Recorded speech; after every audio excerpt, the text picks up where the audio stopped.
Who is texting me? It's late. People are retweeting. Alright, this has nothing to do with anything. But I post on Twitter the Thong Song, and it has more retweets than a lot of my other tweets. Not important. Hi. It's been a while since I've actually sat in front of a camera and talked about meaningless shit. But here I am, so let's get started.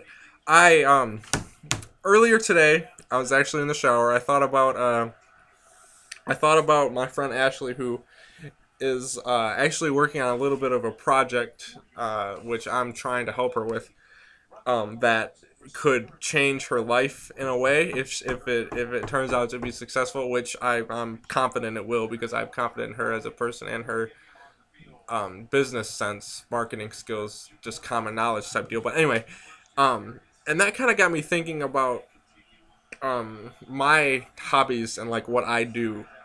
And of course, junior and senior year, I was kind of known for like my videos, but whatever, that was kind of my thing, so to say. And what Ashley's doing, she's doing her thing, and I respect when somebody has that thing, because that means that they're trying something that they like to do, and well, not trying it, but they're actually doing it.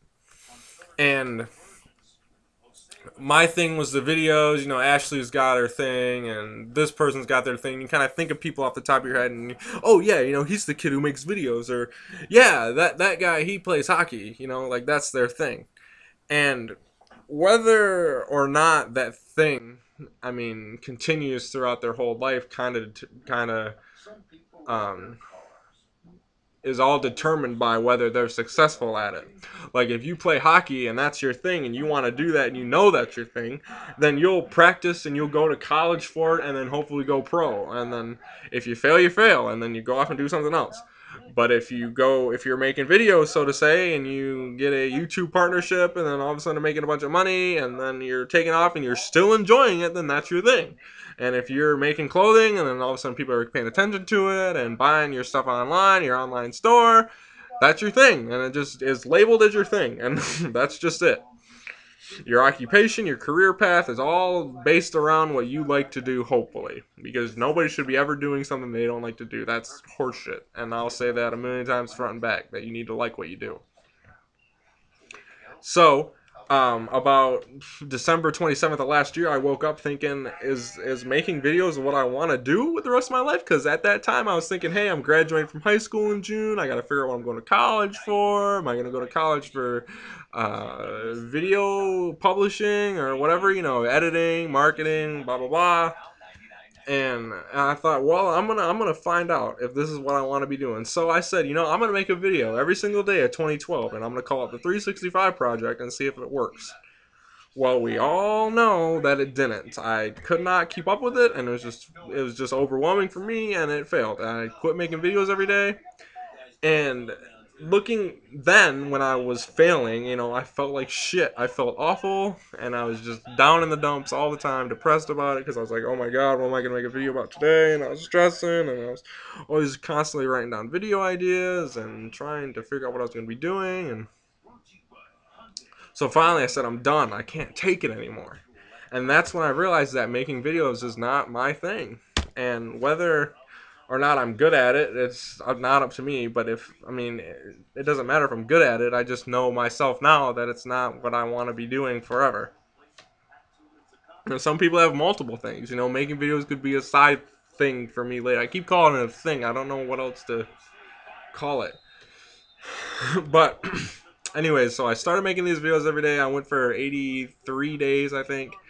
And then I just stopped and I failed. Now, the word failed is often looked at as not good. Like if you fail, then you suck. And I it's hard not to look at it that way, but at the same time, you have to think that failure is sort of a good thing, because it doesn't even have to be a business idea. If it's a business idea, a relationship, if you're good at football, if you're going to college to play football, if you're going pro to play football, if you fail, then that is just karma's way of telling you that that's not what should be doing.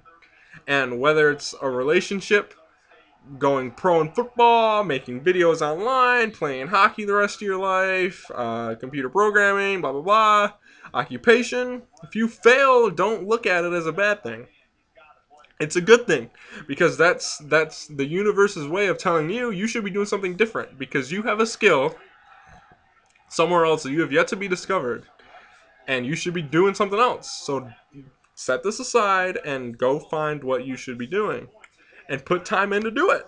So I took a break from making videos. I said, I can't do it anymore. I'm just overwhelmed. I'm done. So I set it aside. And then I started getting into business. I started talking to people about what I'd want to do. You know, what else I would want to do with my life besides making videos. You know, I started talking with my marketing teacher at school. I started talking with counselors. I started talking with my friends to figure out what I wanted to do. And now here I got a job at Consumers Energy, being pretty much like engineer's assistant. And like, that's not what I want to do for the rest of my life, but who would have thought that I'd be doing that? You know, if you would have told me a year ago even that I'd be doing that, I'd say, yeah, get real. Yeah, right. It's a good job, but that's not important. What is important is that my life turned all around after I stopped making videos. I was not stressing. I felt good that I could wake up in the morning and not have to think about, oh, I can make a video about that, and start writing ideas down and stressing out about what I was going to make a video about and all this jibber jabber. So the point that I'm trying to get across right now, that is, if you have an idea and you think that you'd be good at it, try it. Don't be afraid of failure, because failure is not something to be afraid of. It's not something bad. Failure is just, okay, you tried it, you're done. That's it. Don't be afraid of failing, because failing is just, I don't want to say God's, but yeah, God's way of telling you that that's not what you should be doing. So now you know. And failure is 110% better than thinking what if. Don't ever, I hate that. I hate thinking what if. If you do it and you fail, that's fine. Now you know. But if you didn't do it, you always live with that what if. What if I would have done that? What if I would have dated that girl? What if I would have took her to the dance? You know? Who would have known what happened? What if she would have said yes? You know? No, screw that. Do it. YOLO. Do it, and then you'll know. Or if you want to ask a girl on a date, do it. Because if you don't, it will bother you until you do it, or until she gets a girl or boyfriend, and then you're just feeling like an asshole. So try it.